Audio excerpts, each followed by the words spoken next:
Salut à toi, je suis Isis du blog lesnouveautravailleurs.fr. Bienvenue dans cette nouvelle vidéo que j'enregistre depuis ma résidence actuelle qui est à Playa del Carmen au Mexique. Je voudrais commencer par une question pour toi. Est-ce qu'il y a des choses dans ton entreprise qui t'énervent?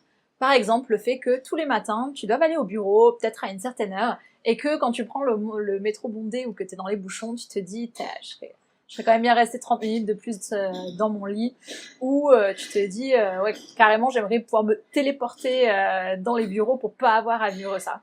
Ou bien est-ce que par exemple t'es frustré d'être obligé de choisir une seule voie professionnelle, d'avoir un seul poste alors que t'as plein de centres d'intérêt que t'aimerais assouvir? Alors sache que moi, en 2016, j'ai découvert qu'on n'était pas obligé de travailler dans ces conditions parce qu'il y a des modes de travail qui libèrent des contraintes de l'entreprise classique. Donc aujourd'hui, dans cette vidéo, je vais te présenter 3 modes de travail: le remote, le nomadisme digital et le slash. Et donc à la fin de la vidéo, tu sauras ce que sont ces modes de travail, s'ils sont faits pour toi et comment passer de ton mode de travail actuel à un de ces modes de travail-là. Donc c'est parti, on commence avec le mode de travail qui me paraît le plus simple à mettre en place, j'ai nommé le remote. Donc un travailleur remote, c'est un travailleur qui est salarié d'une entreprise et qui travaille en télétravail à 100%. En fait, remote, c'est un mot anglais qui veut dire isolé, sous-entendu un travailleur qui est isolé du reste de son équipe parce qu'il n'est pas dans les mêmes locaux. Donc où est-ce qu'il travaille ce travailleur? Il travaille depuis chez lui, dans des espaces de coworking ou dans des cafés. De quelles contraintes est-ce que le remote libère? Premièrement, des distractions du bureau. Au bureau, on a des collègues qui sont autour de nous, qui vont venir nous proposer de venir faire une pause à la machine à café, qui vont venir nous poser des questions, pareil avec les managers. Donc si on a envie de se concentrer profondément sur une tâche, avec ces distractions-là, parfois on est coupé alors qu'on était à fond dans le flow. À l'inverse, quand on est en remote, on est dans un endroit qui est plus calme et on peut se couper de ces distractions et donc faire du travail sur plusieurs heures, très concentré et efficace. Une deuxième libération entre guillemets, c'est que on va plus prendre les transports le matin et le soir. Donc pour certains, ça peut être l'économie de plusieurs heures de transport qui sont une source de stress et de temps aussi passé. Quand on est en remote, on est chez soi et on peut remplacer ce temps de trajet domicile-travail par exemple, dormir plus, le sommeil. Ça peut être aussi faire des trucs, des activités pour soi, donc de la méditation, de l'exercice, ou ça peut être, si on a des enfants, amener les enfants à l'école ou aller les chercher par exemple. Et la troisième libération, c'est le rythme imposé. Quand on travaille dans une entreprise, on a peu de latitude sur les horaires et on est censé aller manger à l'heure normale du déjeuner, on va peut-être faire la pause café de 4 heures, mais voilà, c'est la pause café. Quand on est en remote, on peut pas toujours choisir ses horaires, parce que ça dépend des entreprises, mais on peut faire des pauses plus nourrissantes, comme par exemple de la lecture, de la musique, aller marcher. On peut manger quand on a faim, on peut faire une petite sieste comme ça sur le canapé si on est fatigué, qu'on a besoin de ça avant de se remettre au boulot.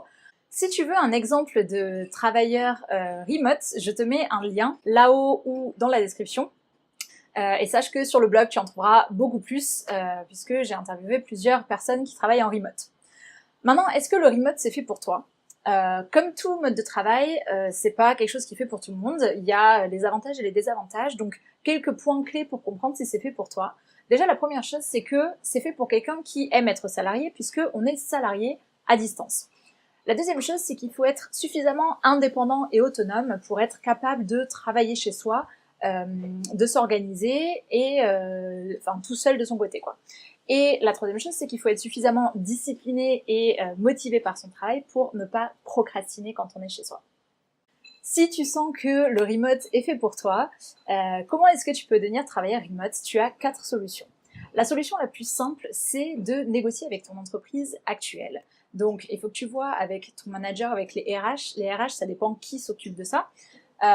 Ce qu'il faut avoir en tête, c'est que le télétravail à 100%, et même le télétravail tout court, c'est quelque chose qui souvent fait peur aux managers, parce qu'ils ont l'impression de perdre le contrôle, ils savent pas finalement parfois comment manager à distance, ils ont l'impression qu'ils perdent leur rôle et donc leur identité dans cette entreprise. Donc je pense que c'est important de voir ça comme une collaboration, tu vois, avec ton manager. Il faut que tu aies une discussion avec cette personne pour vraiment poser les bases, poser le périmètre, vous mettre d'accord et être vraiment dans une relation de confiance par rapport à ça.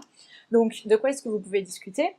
Déjà, est-ce que tu vas devoir te connecter ou te déconnecter à certaines heures sur un outil spécifique pour que la personne sache que tu travailles? Est-ce que vous allez vous appeler quotidiennement, tous les 2 jours, toutes les semaines pour faire un point? Est-ce que tu dois envoyer des reportings? En gros, comment est-ce que la personne va être rassurée sur le fait que tu atteins tes résultats, que tu produis, que tu travailles, et comment est-ce que vous allez communiquer? Également, il faut voir comment vous allez gérer le fait que si tu es la seule personne en remote, comment est-ce que tu vas communiquer avec les personnes qui sont dans les locaux, notamment quand elles seront ensemble. J'entends pendant des réunions. J'ai réussi. Donc il faut parler de tout ça. Ensuite, je pense que c'est une bonne idée d'essayer de proposer une période d'essai.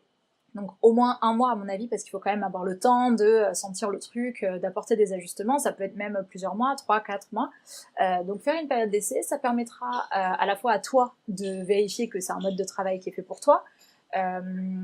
Parce que finalement, même avec tout ce que moi je vais te dire, tout ce que tu vas lire, même si tu as l'impression que c'est fait pour toi et tout, tu ne sauras jamais tant que tu ne l'as pas expérimenté en vrai. On peut avoir des surprises, donc ça vaut le coup de tester avant de vraiment se lancer dans le grand bain à 100%, quoi.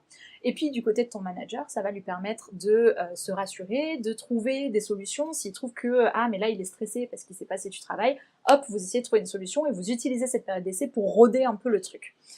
Et puis une fois que tu es dans cette période d'essai, donne-toi à fond, donne le meilleur de toi-même. Je pense qu'il faut redoubler d'efforts au début parce que c'est là que les personnes sont les plus réticentes et ont le plus besoin d'être rassurées. Ça veut pas dire qu'il faut plus travailler ensuite, mais c'est vraiment, il faut faire attention, il faut respecter le fait que les personnes puissent être stressées, etc. Donc donne le meilleur de toi-même.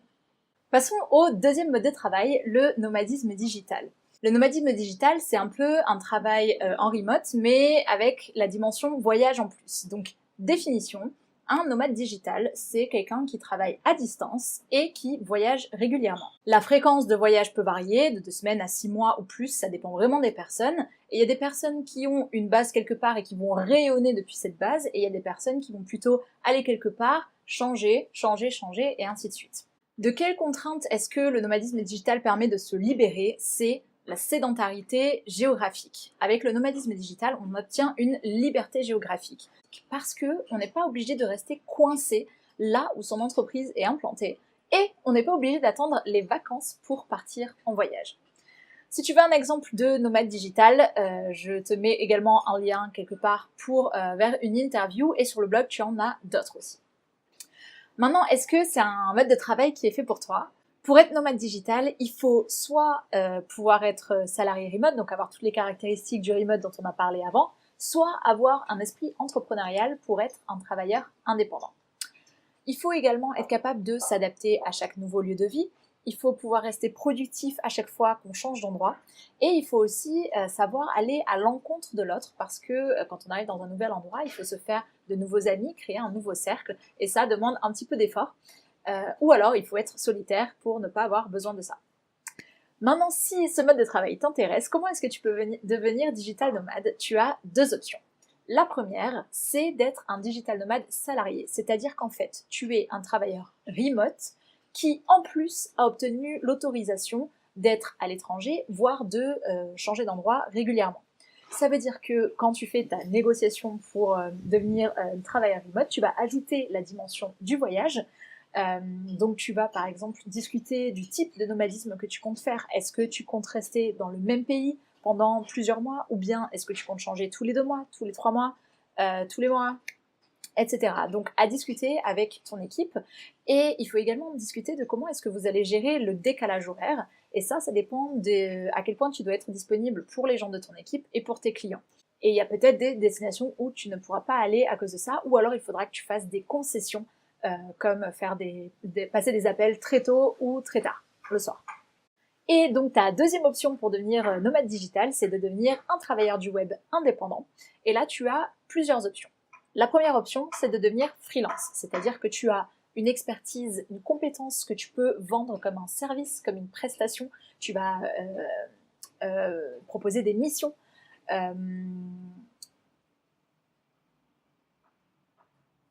Ta deuxième option, c'est d'être infopreneur, c'est-à-dire que tu vas parler d'un sujet ou te spécialiser sur une thématique et tu vas avoir un média pour le faire. Donc ça peut être un blog, après tu peux vendre des livres numériques, une formation, voilà, tout ça c'est de l'information autour d'une thématique. Tu peux être également entrepreneur de e-commerce, donc tu vas pouvoir vendre soit tes propres produits, soit les produits d'autres personnes sur un site web, sur un site e-commerce ou sur une plateforme comme Etsy, ça c'est plus pour les créations artisanales, ou utiliser Amazon FBA qui permet de vendre les produits d'autres personnes.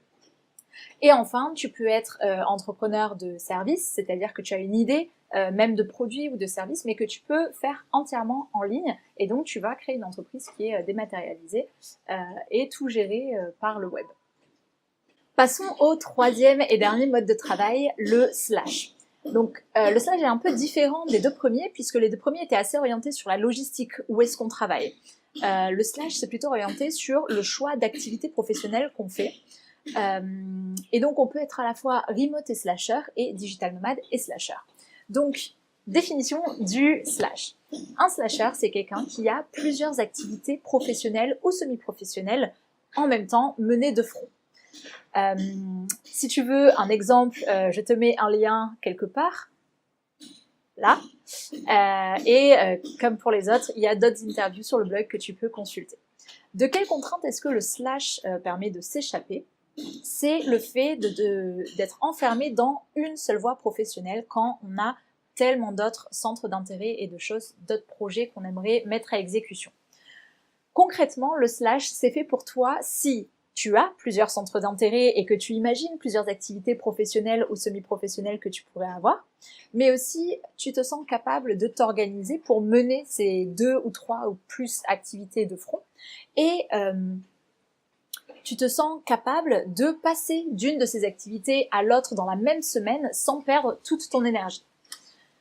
Maintenant, si tu penses que c'est fait pour toi, comment est-ce qu'on devient slasher? Eh bien, il faut que tu détermines quelle activité tu as envie de faire et d'ajouter à ta situation actuelle.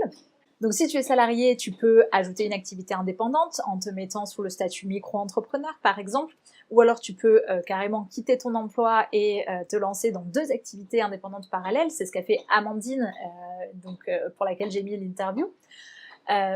Ou bien tu es déjà indépendant ou indépendante et tu peux ajouter une autre activité indépendante. Donc je résume, le remote c'est travailler à distance pour un employeur, on est salarié. Être digital nomade, c'est travailler à distance, mais on voyage en même temps. Et on peut être salarié ou indépendant. Et le slash, c'est avoir plusieurs activités professionnelles de front. Et toutes sont compatibles les unes avec les autres. On peut être, si on est un travailleur remote qui voyage, on est digital nomade. Et si en plus on a plusieurs activités, on est slasher. Alors, maintenant que tu as entendu la description de ces différents modes de travail, est-ce que tu penses qu'il y en a un qui est fait pour toi? Si c'est le cas, je t'invite à t'abonner à ma newsletter, puisque le but de cette newsletter, c'est de t'envoyer du contenu gratuit pour que tu en connaisses de plus en plus sur chacun de ces modes de travail et que je puisse t'aider à faire la transition vers ces modes de travail. Je te remercie d'avoir regardé cette vidéo et je te dis à plus tard pour la prochaine. Salut!